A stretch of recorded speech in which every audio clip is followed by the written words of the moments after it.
अब जब ये उस जगह पहुंचते हैं जहां पर जंग हो रही होती है तो एलियंस इनके प्लेन पर हमला कर देते हैं, जिस वजह से सब के सब पैराशूट से ऊपर से नीचे कूद जाते हैं, जहां पर चारों तरफ अफरा तफरी होती है। मिमिक्स इंसानों को एक एक करके मार रहे होते हैं। तभी केज और उनके साथियों के ऊपर भी मिमिक्स यानी कि एलियंस हमला कर देते हैं। वो केज के सभी साथियों को मार देते हैं। अब केज के सामने एक मिमिक होता है, लेकिन वो उस पर फायर नहीं कर पा रहा होता क्योंकि उसके सूट की सेफ्टी नहीं हट रही होती, और जब तक सूट की सेफ्टी नहीं हटेगी वो उसके वेपन्स को यूज नहीं कर सकता। पर इससे पहले कि वो मिमिक केज को मारता, केज के सूट की सेफ्टी हट जाती है और वो उस एलियन को यानी कि मिमिक को मार देता है, जिसके बाद केज बहुत खुश होता है क्योंकि मेजर केज ने पहली बार जिंदगी में दुश्मन को मारा है। लेकिन उसकी खुशी उसके साथ बहुत ज्यादा देर तक नहीं रहती। यहाँ पर एक दूसरा मिमिक आ जाता है जो कि बहुत ही बड़ा होता है। वो दूसरे मिमिक से पूरी तरह से अलग होता है, और जब वो केज को मारने के लिए उसकी तरफ आता है तो केज वहीं पर पड़े एक ग्रेनेड को उठाकर ब्लास्ट कर देता है, जिससे उस बड़े विशाल मिमिक की मृत्यु हो जाती है और उसका सारा का सारा ब्लड केज के ऊपर गिर जाता है। केज की भी मृत्यु हो जाती है और अगले पल उसे वही ऑफिसर लात मारकर उठाता है जिसने एक दिन पहले उसे लात मारकर उठाया था। केज की आंखें खुलती है और वो देखता है कि सब कुछ पहले जैसा है। केज को लगता है कि उसने कोई सपना देखा है, पर जैसे जैसे वो आगे बढ़ता है उसके साथ वही सब चीजें घट रही होती है जैसे एक दिन पहले घटी थी। केज को यहाँ पर कुछ भी समझ में नहीं आता। अब अगले दिन ये सब के सब जंग के मैदान में जाते हैं और जंग के मैदान में भी सब कुछ वैसे ही हो रहा होता है जैसे एक दिन पहले हुआ था। जो इंसान जैसे मर रहा होता है वो इंसान उसी तरह से मर रहा होता है, और केज की एक बार फिर से यहाँ मृत्यु हो जाती है। और जैसी उसकी मृत्यु होती है उसकी आंखें उसी जगह खुलती है जहां पर ऑफिसर ने उसे लात मारकर उठाया था। केज उठने के बाद उसे सब कुछ बताता है कि मेरे साथ कुछ बहुत अजीब हो रहा है। वो उसे सब कुछ एक्सप्लेन करना चाहता है, लेकिन वो ऑफिसर केज की किसी बात पर विश्वास नहीं करता और एक बार फिर से केज को जंग के मैदान में भेज दिया जाता है, जहां केज अपने साथियों को बचाने की कोशिश करता है क्योंकि उसे सब कुछ पता होता है कि कौन कैसे मरने वाला है। वो कई लोगों को बचा भी लेता है, पर मिमिक्स इतने ज्यादा होते हैं कि उसकी हर बार मृत्यु हो जाती है। अब वो कई दिन से इसी जंग में आ रहा होता है, इसीलिए उसे सब कुछ पता होता है कि कौन सा मिमिक कहां से आने वाला है, कब किसकी मौत होने वाली है। और इसी जंग में एक बहुत बड़ी वॉरियर होती है जिसे एंजल ऑफ वार्डन भी कहा जाता है, क्योंकि पिछली लड़ाई में उसने बहुत सारे मिमिक्स को मारा था। और पिछली वार्डन की लड़ाई में जो इंसानों को जीत मिली थी उसमें इस सोल्जर का, जिसका नाम सार्जेंट रीटा है, उसका एक बहुत बड़ा हाथ था। ये हर बार केज के सामने मर रही होती है। केज इसे बचाने की कोशिश करता है क्योंकि केज को पता होता है कि कौन सा मिमिक कब कहां से आएगा, इसीलिए उन सबको मार रहा होता है, जो देखकर सार्जेंट रीटा पूरी तरह से हैरान हो जाती है। और वो केज को कहती है कि इस बार जब तुम उठोगे तो मुझे ढूंढकर मेरे पास आना। और इसके बाद केज की और सार्जेंट रीटा की मृत्यु हो जाती है। केज एक बार फिर से उसी जगह पर उठता है जहां पर उसे ऑफिसर लात मार कर उठाता है। वो सार्जेंट के पास पहुंचने की कई बार कोशिश करता है, लेकिन उसकी कई बार वहीं पर मृत्यु हो जाती है। लेकिन किसी तरह से वो सार्जेंट रीटा के पास पहुंच जाता है। सार्जेंट रीटा उसे नहीं पहचानती और केज जब उसे बताता है कि जो लड़ाई कल होने वाली है वहीं पर तुमने मुझे कहा था कि जब मैं जाग जाऊं तो मेरे पास आना, ये सुनकर वो पूरी तरह से हैरान हो जाती है और केज को अपने साथ एक साइंटिस्ट के पास ले जाती है जो मिमिक एलियंस के ऊपर बहुत रिसर्च कर चुका होता है। केज को यहाँ पर कुछ भी समझ में नहीं आ रहा होता, इसीलिए वो इनसे पूछता है कि मुझे बताओ कि मेरे साथ हो क्या रहा है। इसके बाद साइंटिस्ट उसे समझाता है कि जिन मिमिक्स को हम अलग अलग समझ रहे हैं दरअसल ये सब के सब एक है, यानी कि ये एक बहुत बड़ा जीव है। और जिस एलियन जीव को तुमने सबसे पहले मारा था जो कि मिमिक से अलग था उसे अल्फा कहा जाता है, जो 60,000 मिमिक्स के बाद एक होता है। इन सभी एलियंस का एक दिमाग है जिसे ओमेगा कहा जाता है, और अल्फा ओमेगा से यानी कि सभी एलियंस के दिमाग से जुड़ा हुआ होता है।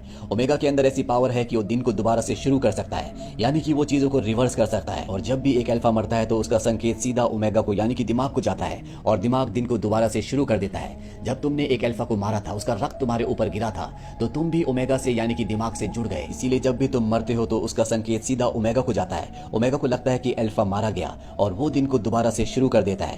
केज कहता है कि तुम्हें सब कैसे पता।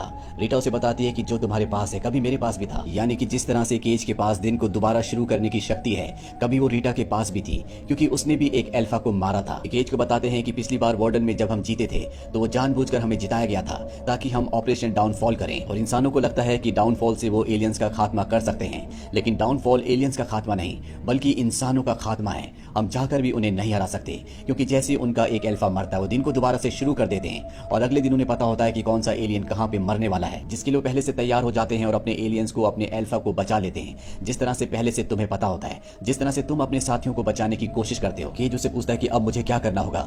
रीटा उसे बताती है कि ओमेगा तुम्हें तुम्हारे विजन्स में दिखेगा और जब तुम्हें वो विजन्स में दिखे, तुम्हें उसकी लोकेशन का पता चले तो तुम मुझे वहां ले जाओगे और मैं ओमेगा को खत्म कर दूंगी, पर जब तक तुम्हें विजन्स नहीं आते तुम्हें हर रोज मरना होगा। केज कहता है कि भले ही मुझे विजन्स आ जाएं, लेकिन फिर भी मैं तुम्हें उस बीच से निकाल कर नहीं ले जा सकता जहां पर कल हम एलियंस का सामना करने वाले हैं, क्योंकि वहां पर बहुत सारे एलियंस हैं और मुझे तो जंग की ट्रेनिंग भी नहीं मिली, मुझे लड़ना नहीं आता। रीटा कहती है कि तुम चिंता मत करो, लड़ना मैं तुम्हें सिखाऊंगी। दरअसल इन्हें जंग के मैदान से ही निकलना होगा, क्योंकि यहाँ से ना तो किसी ऑफिसर को और ना ही किसी सोल्जर को निकलने की इजाजत होती है। और अब रीटा केज को ट्रेनिंग करवाना शुरू करती है, जिसमें वो बहुत बुरी तरह से जख्मी हो जाता है। केज कहता है कि मैं ठीक हूँ। रीटा यहाँ पर उसे वार्निंग देती है और कहती है कि कभी भी तुम जख्मी हो जाओ या घायल हो जाओ तो तुम्हें अपने आप को मारना होगा, क्योंकि अगर तुम्हारी बॉडी में ब्लड चढ़ा दिया गया तो तुम्हारी शक्तियां खत्म हो जाएंगी, यानी कि ओमेगा से तुम्हारे दिमाग का जो कनेक्शन है वो टूट जाएगा, और ऐसा हुआ तो तुम्हारी मौत पर ओमेगा कभी भी दिन को दोबारा शुरू नहीं करेगा। पिछली लड़ाई में मेरे साथ भी यही हुआ था, मैं जख्मी हो गई थी और जब मुझे होश आया तो मेरी बॉडी में ब्लड चढ़ा दिया गया था, जिस वजह से मेरी शक्तियां खत्म हो गई। यहाँ ट्रेनिंग में वो कई बार जख्मी होता है और रीटा हर बार उसे मार देती है और एक दिन उसे विजन्स आ जाते हैं। वो देख लेता है कि ओमेगा कहां पर है। अब इन्हें पता है कि ओमेगा कहां पर है, बस इनके सामने एक ही चैलेंज होता है कि इन्हें जंग के मैदान से निकलना होगा। ये वहां से निकलने की बहुत बार कोशिश भी करते हैं, पर हर बार सार्जेंट रीटा की मौत हो जाती है, जिस वजह से बार बार केज अपने आप को मार देता है। ये कई महीनों से एक साथ है, इसीलिए केज को रीटा से प्यार हो जाता है, लेकिन रीटा के पास पिछली यादें नहीं होती, इसीलिए उसके दिल में केज के लिए कोई भी फीलिंग्स नहीं होती। अब एक दिन केज वहां से रीटा को निकाल लेता है और ये लगातार आगे बढ़ते चले जाते हैं, लेकिन रास्ते में इनकी गाड़ी का पेट्रोल खत्म हो जाता है, साथ ही इनके सूट की बैटरी भी डाउन हो जाती है। ये पैदल जाते हुए एक घर तक पहुंच जाते हैं जहां पर एक हेलीकॉप्टर भी होता है, पर उसकी चाबी वहां पर नहीं होती है। दोनों के दोनों अंदर आ जाते हैं। केज रीटा से कहता है कि तुम घायल हो, तुम कुछ देर आराम करो, उसके बाद मैं तुम्हारे लिए कॉफी बनाता हूँ, फिर हम चाबी ढूंढकर यहाँ से निकल जाएंगे।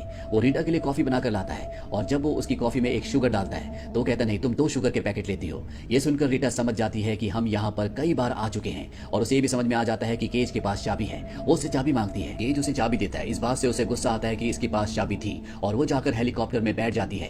केज उसे कहता है कि यहाँ पास में मिमिक्स है, जैसे तुम हेलीकॉप्टर स्टार्ट करोगी मिमिक्स तुम पर हमला करेंगे और तुम्हें मार देंगे। वो कहती है कि मैं एक वॉरियर हूँ, एक सोल्जर हूँ, मैं आगे बढ़ती हूँ, मैं पीछे नहीं हटती, और वैसे भी तुम्हें मेरी मौत से क्या फर्क पड़ता है। केज कहता है कि काश मैं तुम्हें नहीं जानता, और जैसे ही वो हेलीकॉप्टर को स्टार्ट करती है वहां पर एक मिमिक आ जाता है। वो उसके हेलीकॉप्टर पर हमला कर देता है, जिससे वो बुरी तरह से घायल हो जाती है। मरने से पहले रीटा उसे बताती है कि मेरा मिडिल नेम रोज है। दरअसल इसी सफर में केज ने उससे उसका मिडिल नेम पूछा था और उसने नहीं बताया था। इसके बाद उसकी मृत्यु हो जाती है और तभी यहाँ पर एक मिमिक आता है जो केज को भी मार देता है और दिन दोबारा से शुरू हो जाता है। अब केज ने बार बार रीटा को मरते हुए देखा होता है, इसीलिए बहुत ज्यादा इमोशनल हो जाता है और वो तय करता है कि इस बार वो अकेला ही जाएगा। वो बीच से निकल जाता है और हेलीकॉप्टर लेकर उस जगह पहुंच जाता है जहां पर ओमेगा है, पर वहां जाने के बाद उसे पता चलता है कि यहाँ पर ओमेगा नहीं है, बल्कि यहाँ पर अल्फा है, जो उसे मारना नहीं चाहता बल्कि उसके खून को बहाना चाहता है, क्योंकि उन्हें पता चल गया होता है कि केज के पास भी वो शक्ति है जो खुद अल्फा के पास है। पर इससे पहले कि अल्फा उसका खून बहाता, केज अपने आप को पानी में डुबाकर मार देता है और जब उसकी आंख खुलती है तो रीटा और साइंटिस्ट के पास जाता है, उन्हें सारी बातें बताता है जो मुझे विजन्स आए थे। दरअसल वो एक ट्रैप था, वो मेरा ब्लड बहाकर मेरी शक्ति को छीनना चाहते हैं। अब इन्हें कुछ समझ में नहीं आ रहा था कि इन्हें कैसे पता चलेगा कि ओमेगा कहां पर है। तभी साइंटिस्ट बताता है कि मैंने एक डिवाइस बनाया था, अगर उस डिवाइस को किसी अल्फा की बॉडी में लगा दिया जाए तो उस अल्फा का दिमाग डायरेक्ट ओमेगा से जुड़ जाएगा और हमें पता चल जाएगा कि ओमेगा कहां पर है। लेकिन हमारे पास एक अल्फा नहीं है।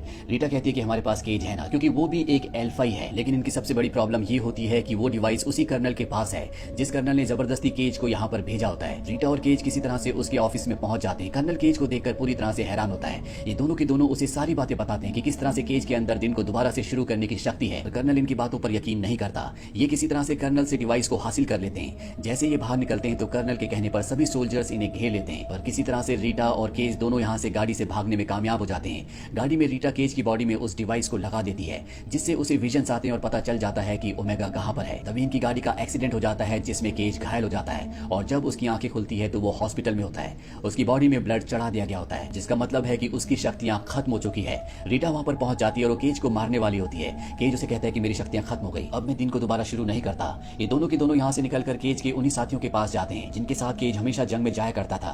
केज उन्हें यकीन दिलाने की कोशिश करता है, सारा सच बताता है, लेकिन वो भी केज की बातों पर विश्वास नहीं करते। पर तभी वहां पर सार्जेंट रीटा आती है जो इन सब सोल्जर्स की रोल मॉडल है। उसे देखकर ये सब के सब केज का और रीटा का साथ देने के लिए मान जाते हैं। ये सब के सब उस जगह के पास पहुंच जाते हैं जहां पर ओमेगा है, लेकिन इनके सामने मिमिक की एक बहुत बड़ी सेना होती है। ये उन पर फायरिंग करते हुए लगातार आगे बढ़ते हैं, जिसमें सभी सोल्जर्स मारे जाते हैं। बचते हैं तो सिर्फ 2, एक केज और दूसरी रीटा। ये दोनों के दोनों अंदर जाते हैं जहां पर एक अल्फा होता है जो ओमेगा की रक्षा के लिए यहाँ पर होता है। ओमेगा पानी के अंदर होता है। केज रीटा से कहता है कि मैं उस तरफ भागूंगा और जब अल्फा मेरी तरफ आएगा तो तुम पानी में कूदकर ओमेगा को खत्म कर देना। तो रीटा केज से कहती है कि तुम जख्मी है, तुम भाग नहीं पाओगे। दरअसल उसका पैर जख्मी होता है, इसीलिए वो खुद तय करती है कि वो उस तरफ भागेगी ताकि जब उसके पीछे अल्फा आए तो पानी में जाकर केज ओमेगा को मार दे। जाने से पहले वो केज को कहती है कि तुम एक अच्छे इंसान हो, काश मैं तुम्हें और जान पाती। और इसके बाद वो दूसरी तरफ भागना शुरू कर देती है। अल्फा उसके पीछे जाता है और ठीक उसी उसी वक्त केज उस तरफ जाता है जिस तरफ ओमेगा है, और जब वो पानी के पास पहुंचता है तभी उसे एक जोरदार आवाज आती है। वो समझ जाता है कि अल्फा ने रीटा को मार दिया। इसके बाद वो पानी में कूद जाता है। ओमेगा पानी की बहुत गहराई में होता है। साथ ही अल्फा को पता चल जाता है कि कोई पानी के अंदर ओमेगा की तरफ जा रहा है, इसीलिए वो भी पानी में आ जाता है। और इससे पहले कि वो ओमेगा तक पहुंचता, अल्फा उसे मार देता है। पर मरने से पहले केज सभी बॉम्ब्स के छल्ले निकालकर बॉम्ब्स की बेल्ट को नीचे छोड़ देता है, जो सीधा ओमेगा के ऊपर जाकर गिरती है, जिससे एक जोरदार ब्लास्ट होता है। इस ब्लास्ट में अल्फा भी मारा जाता है। केज की बॉडी ओमेगा के ब्लड में तैर रही होती है और एक बार फिर से केज की आंखें खुलती है, जो 2 दिन पीछे आ चुका होता है, जब वो कर्नल से मिलने जा रहा था। यहाँ पर न्यूज में दिखाया जाता है कि पेरिस में एक ब्लास्ट हुआ, जिसके बाद सभी मिमिक्स अपने आप ही मर रहे हैं। दरअसल ये ब्लास्ट और किसी ने नहीं बल्कि केज और रीटा ने मिलकर किया होता है, जिस वजह से अब एलियंस हार चुके हैं। मिमिक्स अपने आप ही मर रहे हैं और अब केज उस जगह जाता है जहां पर कर्नल ने उसे जबरदस्ती भेज दिया था। इस बार वो एक ऑफिसर बनकर वहां पर जाता है, क्योंकि अब जंग खत्म हो चुकी है और कोई भी उसे जबरदस्ती धोखे से वहां पर नहीं भेजता। देखता है कि उसके वो सभी साथी सोल्जर्स वहां पर पूरी तरह से ठीक हैं। इसके बाद वो उस जगह जाता है जहां पर वो हर बार रीटा से मिला करता था। रीटा उसे देखकर उसी तरह रूडली बात करती है जैसे वो हमेशा पहली मुलाकात में किया करती थी, क्योंकि उसे कुछ भी याद नहीं है। लेकिन केज के होठों पर मुस्कुराहट आ जाती है, क्योंकि रीटा बिल्कुल ठीक है जिससे वो प्यार करता है। इसी के साथ ये फिल्म, ये कहानी यहीं पर